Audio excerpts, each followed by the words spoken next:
Rajesh law centre में आप लोगों का स्वागत है।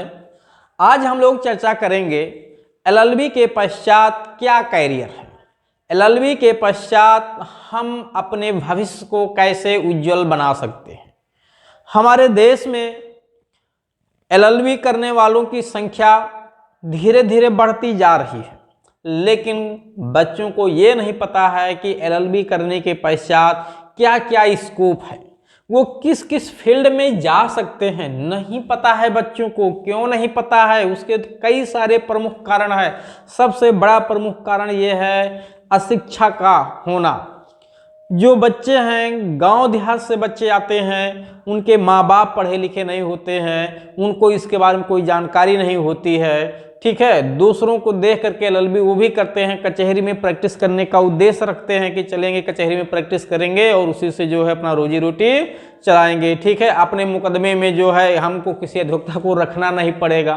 ठीक है, बहुत सारे बच्चे तो ऐसे हैं जो अपने घर का मामला देखते देखते खुद ही अधिवक्ता बन जाते हैं। ठीक है, यानी कुछ ऐसी परिस्थितियां होती हैं जो उनको अधिवक्ता बनने के लिए मजबूर कर देती हैं। यानी शौकिया बनने वालों की संख्या बहुत कम है। क्यों कम है? क्योंकि उनको इसके बारे में, इसका कैरियर नहीं पता है, इसका स्कोप नहीं पता है कि एलएलबी का क्या स्कोप है। आज इसी स्कोप के बारे में हम विस्तृत चर्चा करेंगे। ठीक है, विस्तृत चर्चा करेंगे और आप लोग चैनल को सब्सक्राइब कर लीजिए, लाइक शेयर कमेंट कर लीजिए और हर एक बच्चे के माता पिता को, उनके गार्जियन को जरूर इस वीडियो के बारे में बताइए कि वो इस वीडियो को देखें और अपने बच्चों को बताएं कि एलएलबी के क्षेत्र में क्या स्कोप है। लोग केवल एलएलबी का मतलब बस केवल एक कचहरी का अधिवक्ता तक समझते हैं कि कचहरी का अधिवक्ता बन जाएंगे। ठीक है, और वहां से जो है 100 200 400 कमा करके डेली लाएंगे। ठीक है, और हमें कोई पुलिस परेशान नहीं करेगी। नहीं, एलएलबी का मतलब केवल इतना ही नहीं है। एलएलबी करने के बाद इसकी जो कैरियर है, जो अपॉर्चुनिटी है, उसकी तो कोई सीमा ही नहीं है। निर्भर करता है कि आपके अंदर क्षमता कितना है, क्योंकि जो प्रतिभा होती है वो आपको इतना ऊंचाई तक पहुंचा सकती है जिसका आप अनुमान भी नहीं कर सकते। तो प्रतिभावान होना बहुत जरूरी है। सर्टिफिकेट लेने से कुछ होने वाला नहीं है। सर्टिफिकेट लेके पता नहीं कितने लोग घूम रहे हैं, केवल एलएलबी की ही नहीं, बहुत सारे विषयों की। लेकिन जिसके अंदर प्रतिभा है, जिसके अंदर निपुणता है, वो कहीं भी जहां भी रहेगा वो हर जगह सफल है। तो आपके पास भी अगर आप एलएलबी करना चाहते हैं या सोच रहे हैं या कर रहे हैं या कर चुके हैं, तो आप अपने कैरियर को कैसे आगे बढ़ाएं, किस फील्ड में ले जाएं, आप इस वीडियो को जरूर देखिए। क्योंकि मैं इसमें हर एक चीज़ों को बताया हूं कि एलएलबी करने के बाद क्या क्या हमारे जो है संभावनाएं होती हैं, यानी किधर हम जा सकते हैं। तो सबसे पहले हम लोग देखते हैं, ठीक है, कि सबसे पहले मैं आपको दिखाऊंगा कि एलएलबी करने के पश्चात जज भी बना जाता है। यानी जज बनने का जो तरीका, जिसको न्यायाधीश कहते हैं या हम मजिस्ट्रेट भी कहते हैं, ठीक है, जज कैसे बना जाता है, एलएलबी की डिग्री होना चाहिए। ठीक, एलएलबी करने के लिए क्या क्या तरीके हैं, कैसे कोई एलएलबी कर सकता है। ठीक है, एलएलबी दो तरह से होता है। एक जो है 3 साल का कोर्स होता है, एक 5 साल का कोर्स होता है। 5 साल के कोर्स में एक जो है क्लैट के थ्रू भी एलएलबी होता है। ठीक है, तो इस पे भी एक वीडियो बना के आप लोगों को समझाऊंगा।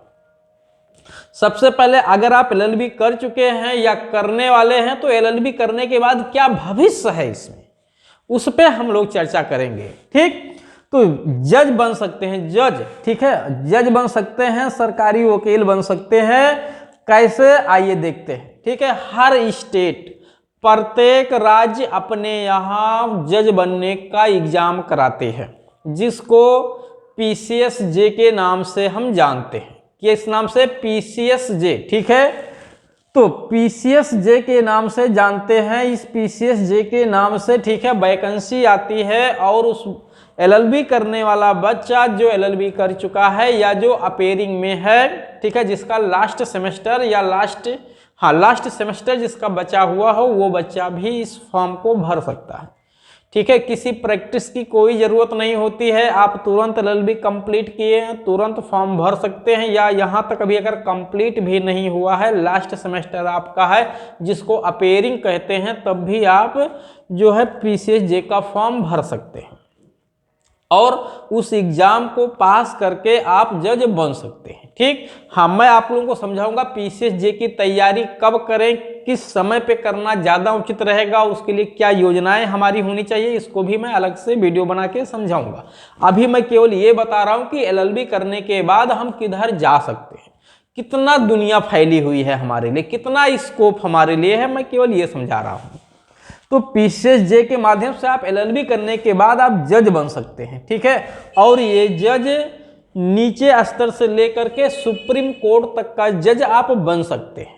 ठीक है, अब सुप्रीम कोर्ट का जज कैसे बनते हैं, हाई कोर्ट का जज कैसे बनते हैं, इसके लिए मैं अलग से वीडियो लेकर के आऊंगा। पीसीएसजे के माध्यम से आप सीधे मजिस्ट्रेट यानी सिविल जज जूनियर डिवीजन बन सकते हैं। ठीक है, और एचजेएस का एक एग्जाम होता है, ये भी हर राज्य अपने यहाँ कराती है, लगभग हर 1 साल या 2 साल पे हर एक स्टेट अपने यहाँ आवश्यकता अनुसार वैकेंसी निकालती है, और डायरेक्ट एलएलबी करने वाला बच्चा भी इस फॉर्म को भर सकता है। लेकिन कुछ यहाँ प्रतिबंध हैं कि कम से कम 7 साल की प्रैक्टिस आपकी होनी चाहिए। ठीक, अगर प्रैक्टिस का मतलब है कि आप एलएलबी करने के बाद आपको उत्तर प्रदेश या जिस स्टेट के आप रहने वाले हैं उस स्टेट के बार काउंसिल में आपका रजिस्ट्रेशन होना चाहिए। ठीक है, रजिस्ट्रेशन होने की तारीख से 7 साल तक का प्रैक्टिस जब पूरा हो जाएगा तो आप एचजेएस का फॉर्म भर सकते हैं। इसको हायर जुडिशरी सर्विस कहते हैं। आप सीधे डिस्ट्रिक्ट जज बनेंगे, जिला जज आप बनेंगे। ठीक, इसके बाद एपीओ का एग्जाम होता है, यानी सरकारी वकील का एग्जाम होता है। ये मजिस्ट्रेटों के कोर्ट के लिए होता है। सीबीआई अधिवक्ता के लिए भी एग्जाम होता है, सीबीआई वकील। तो सीबीआई एपीओ भी आता है और मजिस्ट्रेट एपीओ भी आता है, दोनों वैकेंसी आती हैं। बस एलएलबी की डिग्री आपके पास होना जरूरी है। ठीक, आप हाई कोर्ट या सुप्रीम कोर्ट के न्यायाधीश भी बन सकते हैं, सरकारी अधिवक्ता भी बन सकते हैं, जिसको महाधिवक्ता या महान्यायवादी या जो है डीजीसी भी कहते हैं। ठीक है, जिलों पे आप देखते हैं कि सरकार जो है 5 साल के लिए, जब तक उसकी गवर्नमेंट होती है, किसी भी व्यक्ति को जिसके पास एलएलबी की डिग्री है सरकारी अधिवक्ता बना देती है। ठीक है, तो आप सरकारी अधिवक्ता भी बन सकते हैं। यहाँ तक कि महाधिवक्ता जो संवैधानिक पद है उसको भी आप होल्ड कर सकते हैं। महान्यायवादी जो कि ये भी एक संवैधानिक पद है, इसको भी होल्ड कर सकते हैं। ठीक है, सॉलिसिटर जनरल भी बन सकते हैं। यही शासकीय अधिवक्ता जो मैंने भी कहा डीजीसी। ठीक है, तो शासकीय अधिवक्ता जिसको स्टैंडिंग काउंसिल भी कहते हैं। तो स्टैंडिंग काउंसिल का मतलब है वो भी सरकारी अधिवक्ता ही होता है, जो सरकार के द्वारा एक निश्चित समय के लिए बनाया जाता है। सीबीआई एपीओ, ठीक है, सीबीआई एपीओ का भी फॉर्म आता है। आप सीबीआई एपीओ भी का फॉर्म डाल सकते हैं। केवल इसके लिए भी एलएलबी डिग्री ही होना चाहिए, किसी प्रैक्टिस की कोई ज़रूरत नहीं है। तो इस तरह से आप ये तो जो सबसे आसान है कि आप कुछ समय तक तैयारी करके और पीसीएसजे, एचजेएस या एपीओ का फॉर्म आने पे आप फॉर्म डाल के इस पोस्ट को होल्ड कर सकते हैं। सबसे आसान तरीका, इस पे मैं और भी वीडियो बनाऊंगा पीसीएसजे की या एपीओ की या एचजेएस की तैयारी कब शुरू करनी चाहिए। ठीक है, इसको भी डिटेल में मैं समझाऊंगा अलग से वीडियो बना करके। हाँ, आप अगर एलएलबी कर चुके हैं तो इस फॉर्म को आप डाल सकते हैं। हाँ, सुप्रीम कोर्ट, हाई कोर्ट का जज बनने के लिए कुछ प्रैक्टिस की ज़रूरत होती है, उसको मैं अलग से वीडियो बना के समझाऊंगा। इसके बाद अगर आप एलएलबी करने के बाद टीचिंग लाइन में जाना चाहते हैं, ठीक है, आप पढ़ाना चाहते हैं, तो वो भी स्कोप आपके लिए खुला हुआ है। क्या है उसके लिए?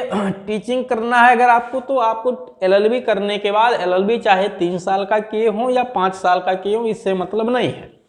एलएलबी करने के बाद आप सीधे एलएलएम कर सकते हैं, और एलएलएम करने के बाद आपको नेट या जीआरएफ करना जरूरी है, या आप डायरेक्ट पीएचडी भी कर सकते हैं। ठीक है, यानी अब एलएलएम करने के बाद नेट या जीआरएफ करना कंपलसरी नहीं है, डायरेक्ट आप पीएचडी भी कर सकते हैं, या चाहे तो नेट या जीआरएफ भी कर सकते हैं। नेट या जीआरएफ करने के लिए कोई समय की जरूरत नहीं होती है, कोई कोर्स नहीं अलग से होता है कि 1 साल या 2 साल खर्च करना है, नहीं। जिस दिन आपका एलएलएम कंप्लीट हुआ या आप अभी अपेयरिंग में है, तो नेट का एक फॉर्म आता है। ठीक है, वो फॉर्म अगर आप भर दिए तो उसमें एग्जाम होता है। अगर वो एग्जाम आप क्वालिफाई कर दिए तो समझिए आप नेट क्वालिफाई हो गए। ठीक है, आप नेट क्वालिफाई हो गए। इसी तरह से आप एमए किए हुए हैं या एमएससी किए हुए हैं, ठीक है, या एमटेक किए हुए हैं, तो उन फील्डों में भी जो है नेट का एग्ज़ाम होता है। बस केवल एक फॉर्म आता है और उस फॉर्म को फिलअप करना होता है। उसका एक एग्ज़ाम निश्चित समय पे होता है, एक एग्ज़ाम होता है, ठीक है, एक दिन लगता है। आप उस एग्ज़ाम को क्वालिफाई कर गए तो समझिए आप नेट क्वालिफाई हो गए। जेआरएफ का मतलब होता है कि जब नेट का फॉर्म भरा जाता है तो जितनी टोटल वैकेंसी होती है उस साल, उस वैकेंसी में एक निश्चित मानक, ठीक है, जैसे मान लेते हैं टोटल वैकेंसी का जो 10% यानी टॉप 10 में मान लेते हैं 100 वैकेंसी है, टोटल नेट की 100 वैकेंसी निकली हुई है, तो उसमें टॉप 10 में अगर जिसका नाम आ जाए, मतलब इस तरह से एक मानक होता है टॉप 10 टॉप 20 में जिसका नाम आ जाए उसको जेआरएफ मिल जाता है। जेआरएफ मिल जाने से कोई योग्यता आपकी बढ़ नहीं जाती है, बस इससे फायदा ये होता है कि सरकार आपको कुछ पैसे देती है जिससे आप आगे अपनी पढ़ाई जारी रख सकें। तो ये लगभग कुछ समय तक, ठीक है, 4-5 साल तक सरकार एक मुफ्त, मतलब ये हर मंथ जो है 25 से 30 हज़ार 35 हज़ार ऐसे पैसा देती रहती है और आप अपनी पढ़ाई को आगे कंटिन्यू रख सकते हैं। तो जेआरएफ क्वालिफाई हो जाने पे ये आपको फायदा होता है, ठीक। जेआरएफ का मतलब है कि यानी आप टॉप 10 या टॉप 20 में आपका नाम आ जाए, यानी जो मानक रखा जाए। अगर आपके नंबर बहुत अच्छे आ गए हैं तो आपको जेआरएफ मिल जाता है और इसमें आपको एक मुफ्त नहीं किस्त वाइज पैसा हर मंथ मिलता रहता है। फिर आप पीएचडी कर सकते हैं, ठीक है, डायरेक्ट एलएलएम के बाद भी पीएचडी कर सकते हैं। पीएचडी एक कोर्स होता है जिसमें लगभग 4 से 5 साल लग जाता है, ठीक। उसके बाद आप जो है फॉर्म आता है असिस्टेंट प्रोफेसर का फॉर्म, ठीक है, आने पे आप भर करके असिस्टेंट प्रोफेसर बन सकते हैं, अर्थात किसी विश्वविद्यालय या कॉलेज में, ठीक है, डिग्री कॉलेज में आप जो है सरकारी टीचर बन जाएंगे जिसको लेक्चरार कहते हैं, ठीक, या आप प्रमोशन होने पे प्रोफेसर भी बन जाएंगे। तो इस तरह से आप टीचर का फील्ड भी ज्वाइन कर सकते हैं, ठीक है, यानी टीचर का फील्ड भी चूज कर सकते हैं। आप जो है इधर न्यायिक विभाग में भी आ सकते हैं, अधिवक्ता भी बन सकते हैं, ठीक। लॉ क्लर्क का भी फॉर्म आता है, लॉ क्लर्क भी बन सकते हैं। ये लॉ क्लर्क, ठीक है, आपका कोर्ट में, हाई कोर्टों में भी रखा जाता है। इसके अलावा लॉ क्लर्क का पोस्ट बैंक वगैरह में भी रखा जाता है, इसमें भी लॉ क्लर्क का अलग से पोस्ट आता है, ठीक है। आप जो है एलएलबी किए हुए हैं तो फॉर्म भर के सीधे लॉ क्लर्क बन सकते हैं बैंक में भी। फिर यहाँ पे लिखा है आप प्रैक्टिस करना चाहते हैं, ठीक है, वकील बनना चाहते हैं जिसको अधिवक्ता कहते हैं, तो आप प्रैक्टिस भी कर सकते हैं, उसके लिए भी खुले हैं। यानी आप जज बन सकते हैं, सरकारी वकील बन सकते हैं, आप टीचर बन सकते हैं, लॉ क्लर्क बैंक में भी आप नौकरी कर सकते हैं एज ए लीगल एडवाइजर। आप जो है प्रैक्टिस भी प्राइवेट कर सकते हैं। प्रैक्टिस में तो बहुत ज़्यादा स्कोप, इसमें भी आप कोई भी फील्ड चुन सकते हैं, ठीक है। जैसे आप सिविल अधिवक्ता बन सकते हैं जिसको दीवानी अधिवक्ता कहते हैं, आप फौजदारी अधिवक्ता बन सकते हैं जिसमें क्रिमिनल मामला देखते हैं, आप फैमिली मैटर के लॉयर बन सकते हैं जिसमें पारिवारिक मामला देखेंगे, जब परिवार का विवाद होगा, विवाह को लेकर, तलाक को लेकर के, मेंटेनेंस को लेकर के, उत्तराधिकार को लेकर के, ठीक है, गार्जियनशिप को लेकर के। फिर है टैक्स एक्साइज विभाग में सर्विस मैटर में भी आप अधिवक्ता बन सकते हैं, केवल सर्विस मैटर लोगों का देखिए, ठीक है, नौकरी से लेकर के किसी विवाद का निस्तारण। टैक्स एक्साइज में भी आप अधिवक्ता बन सकते हैं, पेटेंट अधिवक्ता बन सकते हैं लॉयर, ठीक है, लेबर लॉयर बन सकते हैं, इन्वायरमेंटल लॉयर बन सकते हैं, लीगल एडवाइजर बन सकते हैं। आईटीआर भरने के लिए, ठीक है, आप केवल आईटीआर का विभाग देख सकते हैं। लीगल फॉर्म में जो है आप लीगल एडवाइजर बन सकते हैं। और इतना तो साथ ही साथ आप जो है राजनीति अगर आपको करना है किसी भी पार्टी से, तो भी आपको जो है लॉ का ज्ञान होना बहुत ज़रूरी होता है। तो आपके पास एलएलबी की डिग्री होना बहुत ज़रूरी होता है। इसलिए तो अगर आप राजनीति में भी जाना चाहते हैं तब भी आपके पास लॉ की डिग्री होना बहुत अच्छा होता है कि आपके पास लॉ की डिग्री है तो आपकी भाषा शैली, ठीक है, आपका व्याख्यान, आपके अपने आचरण व्यवहार, ठीक है, हर एक चीज़ पे आप निपुण होते हैं, आपको कानून की अच्छी जानकारी होती है, संविधान की जानकारी होती है, ठीक है। और जब तक आपको संविधान की जानकारी नहीं, देश के कानून की जानकारी नहीं, तब तक आप एक अच्छे राजनीतिज्ञ भी नहीं बन सकते हैं। उसके बाद आप मीडिया फील्ड में भी जा सकते हैं, प्रिंट मीडिया, इलेक्ट्रॉनिक मीडिया में लीगल रिपोर्टर बन सकते हैं, ठीक है, यहाँ भी अधिवक्ता की जरूरत। अब कोई ऐसा फील्ड नहीं जहाँ लीगल एडवाइजर की ज़रूरत ही ना हो। कोई भी कंपनी हो गई, कोई भी फर्म हो गई, उसका भी विवाद लोगों से होता है तो उसको भी अधिवक्ता हायर करना पड़ता है। इसलिए अब वो लोग एक परमानेंट अधिवक्ता खुद ही हायर करके रखे रहते हैं और उनको एक अच्छा खासा पैकेज देते हैं, ठीक, और कानूनी विषयों पे उनसे सलाह लेते रहते हैं। तो आप मीडिया फील्ड में भी जा सकते हैं, वहाँ भी लीगल रिपोर्टर होता है। तो एक तरह से मैं कहूँ तो जो अधिवक्ता है इसकी ज़रूरत अब हर एक फील्ड में हो गई है। हर कोई अपना लीगल एडवाइजर रखना चाहता है, ठीक है, जिससे वो किसी कानूनी पेंच में, किसी मुकदमे में फंसे ना, या फंसे तो अपना पक्ष सही से रख सके। इंटरनेशनल लॉयर भी बन सकते हैं। अगर आपको अंतर्राष्ट्रीय विषयों की अच्छी जानकारी है तो LLB करने के बाद आप अंतर्राष्ट्रीय अधिवक्ता भी बन सकते हैं। जूनियर लॉ क्लर्क भी बन सकते हैं। राजस्थान में तो एक वैकेंसी पूरा इसी की आती है, ठीक है, जेल लो करके, जूनियर लॉ क्लर्क, ठीक, तो आप जूनियर लॉ क्लर्क भी बन सकते हैं। तो इस तरह से बहुत ज़्यादा, यानी लॉ के फील्ड में बहुत ज़्यादा स्कोप है। ये तो मैं बहुत ज़्यादा नहीं लिखा हूँ, आपको मोटा मोटा समझाया हूँ। LLB करने के बाद बहुत ज़्यादा स्कोप है, आप किसी भी फील्ड को चूज कर सकते हैं। हाँ, मेरा एक एडवाइस जरूर रहेगा कि अगर आप LLB कर रहे हैं तो कोशिश करिए इंग्लिश पे भी आपकी बहुत अच्छी पकड़ होनी चाहिए। अगर इंग्लिश पे बहुत अच्छी पकड़ है तो आप प्राइवेट सेक्टर में, आपके लिए दरवाजे पूरे खुले रहेंगे। अगर इंग्लिश आपकी वीक है तो प्राइवेट सेक्टर में आपको दिक्कतों का सामना करना पड़ेगा, ठीक। तो इसलिए आप अपनी इंग्लिश पे सबसे ज़्यादा फोकस करिए। और वैसे भी मैं कहता हूँ कि हर एक बच्चा, ठीक है, हर एक गार्जियन, हर एक बच्चा खुद ही अपनी जिम्मेदारी समझे कि मुझे इंग्लिश की जानकारी होनी चाहिए। और हर एक गार्जियन की ये ड्यूटी कि वो अपने बच्चे को, ठीक है, इंग्लिश मीडियम में ज़रूर पढ़ाए, ठीक है, इंग्लिश की जानकारी अपने बच्चे को ज़रूर दे। वो अपना एक रोटी कम खाए लेकिन इंग्लिश की जानकारी अपने बच्चों को दे, इंग्लिश मीडियम में कोशिश करके पढ़ाए, ठीक है, क्योंकि आज का जो समय है, आज की जो दुनिया है, वो इंग्लिश पे ही सब कुछ डिपेंड होती चली जा रही है। देश में कहने के लिए हिंदी भाषा को बढ़ावा देना है, लेकिन ये केवल बेवकूफ़ बनाने के अलावा कुछ नहीं है, ठीक है। सब कुछ चीज़ें इंग्लिश में होती जा रही हैं और कहने के लिए हिंदी भाषा ही देश है, ठीक है। राष्ट्रीय जो है, यहाँ की जो है सारा सब कुछ कल्चर सब हिंदी में, लेकिन कोई मतलब नहीं है उसका, ठीक है। हिंदी बस केवल कहने के लिए हिंदी है। हाँ, हिंदी आनी भी अच्छी बात है, हिंदी आनी चाहिए, लेकिन आप बच्चों को अपने इंग्लिश में ज़रूर ले जाइए, ठीक है। वो फील्ड उनको ज़रूर, वो समझिए उनके जीवन का पार्ट बन जाए इंग्लिश, तभी आप वो इसी फील्ड में नहीं, किसी भी फील्ड में जाएंगे तो बिना इंग्लिश के आप कहीं सफलता मिलने वाली नहीं है।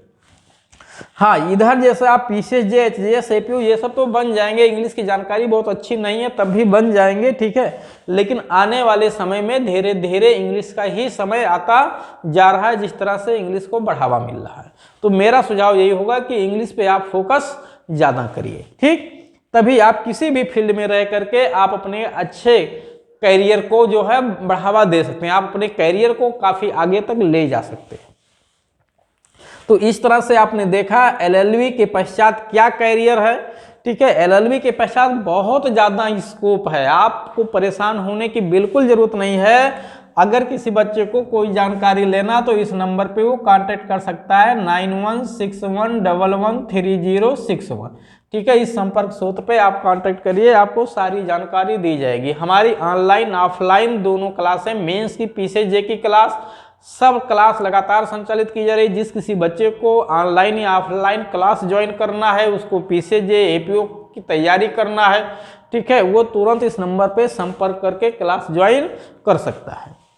तो अब मैं आपको ये समझा दूं, इसके अलावा मैं बताऊंगा आप लोगों को क्लैट क्या होता है, क्लैट के माध्यम से LLB कैसे किया जाता है, क्लैट कितने यूनिवर्सिटियां करवाती है, क्लैट के लिए क्या सिलेबस होता है, क्या पूछा जाता है, इसको भी डिटेल में बताऊंगा। साथ ही साथ सुप्रीम कोर्ट का अधिवक्ता कैसे बन सकते हैं, जो हाई कोर्ट का जो है, हाई कोर्ट में वो हाई कोर्ट का जज कैसे बन सकते हैं, हाई कोर्ट में अधिवक्ता के रूप में प्रैक्टिस कैसे कर सकते हैं।